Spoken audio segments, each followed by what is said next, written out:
تدفعني نحو العليا والكون الواسع. اسلام میں مختلف ممالک کا تصور، اسلام میں امت واحد کا تصور ہے، یعنی سرحدوں کا بالکل تصور نہیں ہے، مگر خلافت عثمانیہ کے بعد مسلمان ملک پرستی میں مبتلا ہو گئے ہیں۔ یہ ملک پرستی اسلام میں کہاں تک جائز ہے؟ عبدالرحیم صاحب انڈیا سے۔ یہ بات بالکل درست ہے کہ اسلام سرحدوں کو نہیں مانتا، اسلام میں صرف ایک سرحد ہوتی ہے، ایک دارالاسلام اور دارالکفر، تو اس کے علاوہ کوئی سرحد نہیں ہے اسلام میں۔ لیکن بدقسمتی کہ جب بنو امیہ کی خلافت کا خاتمہ ہوا تو اندلس میں الگ خلافت قائم ہوئی، بغداد میں الگ خلافت قائم ہوئی، کیونکہ علامہ ابن تیمیہ رحمہ اللہ نے ایک بڑی پیاری بات لکھی ہے کہ اسلامی دنیا میں جب بھی بغاوت ہوئی ہے، چاہے وہ بغاوت کرنے والے کتنے ہی نیک لوگ تھے اور جن حکمرانوں کے خلاف بغاوت ہوئی وہ کتنے ہی برے لوگ تھے، لیکن اس بغاوت کا انجام بہت بھیانک نکلا ہے، بجائے فائدے کے الٹے اور زیادہ نقصانات ہوئے۔ تو وہی ہوا ہے کہ بنو امیہ کے خلاف بغاوت ہوئی، بغاوت کرنے والے بڑے نیک لوگ تھے، لیکن نتیجہ کیا نکلا کہ اسلامی خلافت دو ٹکڑوں میں بٹ گئی۔ بڑی خلافت تو بغداد ہی کی تھی، پھر اس کے بعد بنو عباس کے خلاف جب تاتاریوں کا حملہ ہوا اور بغداد کی خلافت کا خاتمہ ہوا تو مسلمان بالکل ہی لاوارث ہو گئے، تو پھر اس کے بعد بالآخر یہ عثمانی اٹھے ہیں، اور جو کچھ آپ آج کل لوگ ڈرامہ دیکھ رہے ہیں ارطغرل، تو وہ ایک نئی تحریک شروع ہوئی، پھر الحمدللہ اللہ نے دوبارہ مسلمانوں کو جمع کیا اور خلافت عثمانیہ قائم ہوئی، لیکن وہ بھی سارے مسلمانوں پر نہیں تھی۔ یہاں ہندوستان میں بہرحال مغلوں کی حکومت تھی، وہ ایک الگ حکومت تھی، لیکن وہ پھر بھی فخر کرتے تھے اپنے آپ کو خلافت عثمانیہ کا تابع کہہ کے، اگرچہ خلافت عثمانیہ کو اس پہ ہولڈ نہیں تھا، لیکن خطبوں میں خلیفہ کا نام لیا جاتا تھا، اور خلیفہ کے جو خط ہے کہ یعنی جو پرمیشن لیٹر آپ کہہ سکتے ہیں کہ پرمیشن خلیفہ کی طرف سے کہ بھئی آپ یہاں حکومت کر سکتے ہیں، اس پر مسلمان بادشاہ فخر کیا کرتے تھے، یعنی کسی حد تک اس خلیفہ کو مانا جاتا تھا، چاہے پورا نہ مانا جائے۔ تو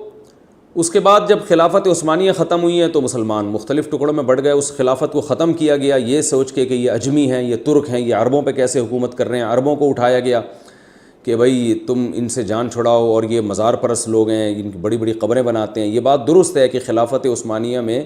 جو اولیاء اللہ کی قبریں بڑی بڑی اونچی قبریں ہوا کرتی تھیں، جو کہ اسلام میں جائز نہیں ہیں۔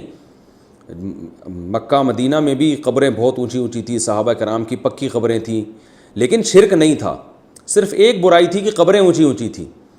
تو حکومت کی ایک برائی کو اگر آپ خلیفہ کی ایک برائی کو ختم کرنے کے لیے بغاوت کرتے ہیں تو ایک برائی تو ختم ہوتی ہے، لیکن 100 برائیاں جنم لیتی ہیں۔ آپ صلی اللہ علیہ وسلم نے جو ہمیں ترغیب دی ہے وہ اطاعت کی ترغیب دی ہے کہ امیر یا خلیفہ چاہے اچھا ہو چاہے برا ہو، تم نے اس کی اطاعت کرنی ہے، اس کے خلاف بغاوت نہیں کرنی ہے۔ یہ بخاری مسلم کی متفق علیہ صحیح حدیث ہیں اس بارے میں۔ تو وہی ہوا کہ خلافت عثمانیہ میں چند بدعات تھیں جو کہ صحیح نہیں تھیں، بدعت تو بہرحال بدعت ہوتی ہے، لیکن ان بدعات کا بہانہ بنا کے خلافت عثمانیہ کے خلاف عربوں کو بغاوت پہ اکسایا گیا کہ آپ توحید کے نظام کو لے کر آئیں، حالانکہ وہ بھی توحید پرستی تھے ترک خلفاء، لیکن بہرحال کچھ بدعات تھیں، تو وہ بدعات تو ختم ہو گئی، لیکن جو مسلمانوں کا حال اس کے بعد سے ہوا ہے، اب جو کچھ ہمارے پاس ہے یہ غیر مسلموں کی طرف سے ہمیں گریوی میں ملا ہوا ہے، گریوی میں ملا ہوا ہے، وہ جب چاہیں ہمیں ختم کر دیں، ہماری توحید کو بھی ملیا میٹ کر دیں 2 منٹ میں جب چاہیں۔ تو جب تک خلافت عثمانیہ تھی بوسنیا میں کسی نے میلی آنکھ اٹھا کے نہیں دیکھی۔ فلسطین کی جو مٹی ہے، اسرائیل نے کہا تھا فلسطین میں مجھے زمین دے دو، تو خلیفہ نے کہا تھا زمین دور کی بات، شاپر میں نا مٹی اٹھا کے لے جانے نہیں دوں گا میں یہاں سے۔ تو مسلمانوں کی طاقت تھی، قوت تھی، کچھ برائیاں تو ہوتی ہیں، آج کون سا اسلامی حکومتیں جو قائم ہیں وہ دودھ کی دھلی ہوئی ہیں، اگر ان میں ایک برائی نہیں ہے تو 100 برائیاں دوسری ان میں آ گئی ہیں۔ تو بڑا ظلم ہوا خلافت عثمانیہ کے ساتھ، ان کی چند خامیوں کو دیکھ کر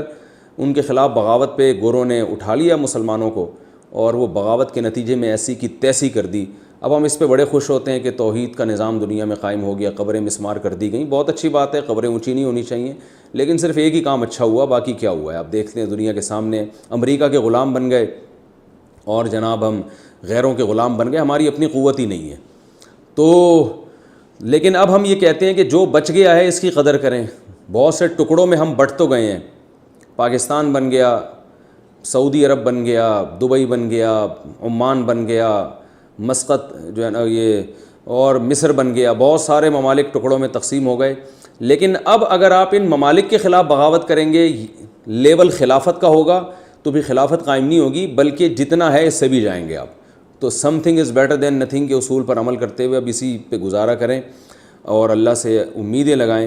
کہ اللہ اپنی رحمت سے چاہے گا تو یہیں سے انشاءاللہ کوئی خیر پیدا فرمائے گا. لیکن اس بیس پہ اسلامی ملکوں کے خلاف مسلح بغاوت کرنا یہ خوب ذہن میں رکھیں, اس سے خلافت نہیں قائم ہونے والی. اس سے جو ابھی ہماری پوزیشن ہے اس سے ہم اس پوزیشن سے بھی چلے جائیں گے, یعنی یہاں سے بھی ہاتھ دھونے پڑیں گے. کیونکہ جب بھی بغاوتیں ہوئی ہیں نا لیول بہت اچھے لگائے گئے ہیں, نتیجہ ایسا نکلا کہ پہلے سے بھی گئے. تو اب بھی اگر یہ اتنے سارے اسلامی ملک وجود میں آ چکے ہیں, بس انہی کو ٹھیک کرنے کی کوشش کریں. اگر ان کے خلاف بغاوت کی تحریکیں چلتی ہیں کہ ہم ایک پہ سب کو جمع کریں گے, تو یاد رکھیں ایک پہ جمع ہونے والے نہیں ہیں, بلکہ جتنے ہیں اس سے بھی زیادہ ٹکڑے ہو جائیں گے. اور یہ جو اسلامی ملکوں میں مسلح تحریکیں, مسلح کی بات کر رہا ہوں میں, ویسے آپ اگر تبلیغ کے عنوان سے یا کسی اور طرح سے قانون کی روشنی میں اگر آپ آئین کے اندر رہتے ہوئے, جیسے طیب اردگان نے کیا ہے, طیب اردگان نے بغاوت کا راستہ اختیار نہیں کیا, اس نے ایک لانگ ٹرم پالیسی بنائی طیب اردگان نے, اور اس نے کہا اور طیب اردگان کی پالیسی نہیں ہے, یہ تو اس کے اساتذہ اور مشائخ کی پالیسی ہے جو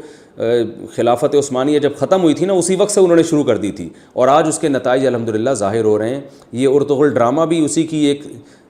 کی سیریز میں سے ایک جو ہے نا اس کی پالیسیوں میں سے ایک پالیسی ہے کہ لوگوں میں اویئرنیس پیدا کرنا. تو اس طرح سے انقلاب دیر سے آتا ہے مگر پائیدار ہوتا ہے. تو طیب اردگان والا راستہ ہمیں اختیار کرنا چاہیے کہ آئین کے اندر رہتے ہوئے, قانون کے اندر رہتے ہوئے آہستہ آہستہ آہستہ آہستہ اوپر جانا چاہیے. ایسے اسکولوں کا جال بچھانا چاہیے جس میں